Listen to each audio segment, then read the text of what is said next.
the journey of a player who is learning a new skill. That's what I want to unpack today.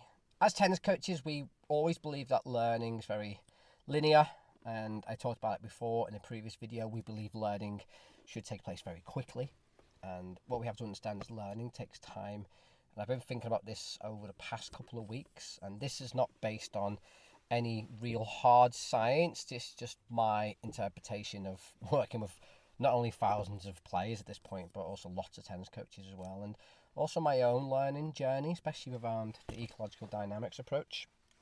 So I believe there's 3 stages of a player's journey. I'm not saying 3 stages of learning. I'm saying 3 stages of a player's journey. So the first stage is exploring.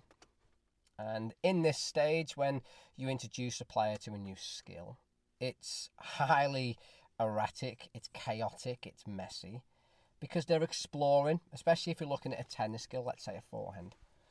And with beginners, when they first start to play tennis, it's a whole new environment for them. It's a whole new task, game. And what happens with beginners, they have a wide range of coordination and movement, because the body is trying to work out how to best move to the situation it finds itself in. And that's why you see lots of variability in terms of the path swing and the speed or the rhythm of the racket. And that's why it looks all messy and chaotic. And that's the bit coaches get really scared of, because they think, oh, they can't do it, so I need to isolate the skill and really improve it.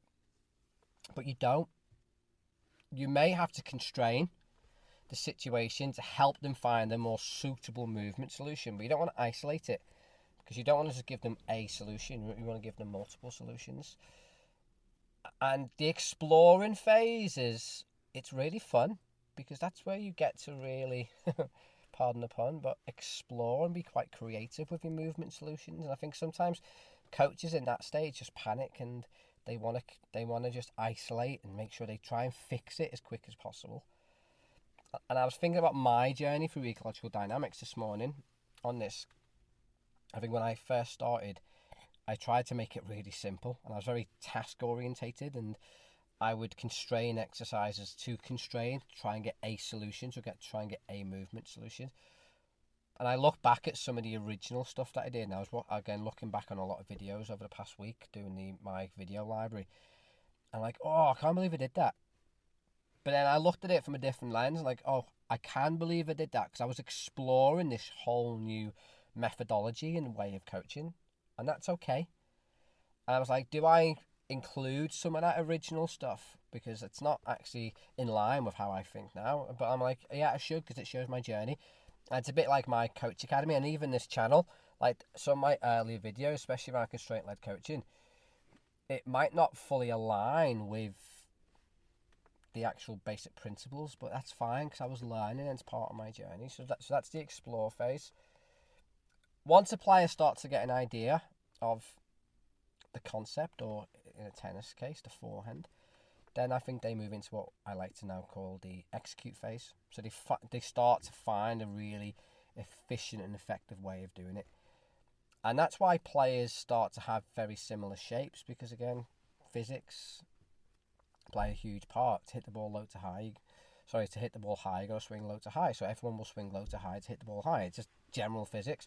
So people start to understand how to execute the shot more efficiently, effectively. And it may take a long time to get into that phase. And that's okay. But that's where it starts to, the variability starts to disappear. They start to get a bit more consistent with swing paths and stuff. And then the last phase is, okay, exploit. So can they use that skill now to start winning points? And that's where they start to look a bit more of the performance skills. And I think they're the 3 stages there of the player. They start off very random and chaotic, and they're exploring. That's the part I think coaches really, really don't like. Then they start to get a bit better and start fine-tuning it. Okay, so they start to execute the shot more efficiently and effectively.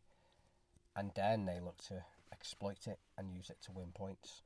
And I think coaches are so quick to almost get to the exploit part, and they don't allow the player to explore.